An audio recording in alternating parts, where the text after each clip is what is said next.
Tšau sõbrad, täna oleme siis kogunenud siia, et teha üks klassikaline, vägagi maitsev gin and tonic, mis siis tuleb Vonbergi poolt. Selle jaoks on meil kõik vajalik juba valmis pandud, nii saate ka kodus teha.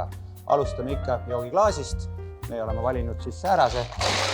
Selle täidame ilusasti kvaliteetjääga ja paneme klaasi täis, sest siis püsib mitte ainult jahutatult, vaid ka jook värske ning muutub vesiseks. Peale seda meie põhitegelane, milleks on Vonbergi gin. Kogus, mida soovitame kodus, on 4 tselli, et jook jääks hea.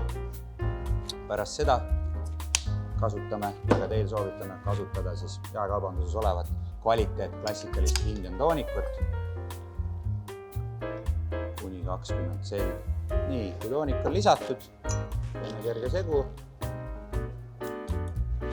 Meie gin tonicule annab maitset just greibi koor või ka greibi sektor, mis sobib siis ideaalselt meie ginniga. Aga palun!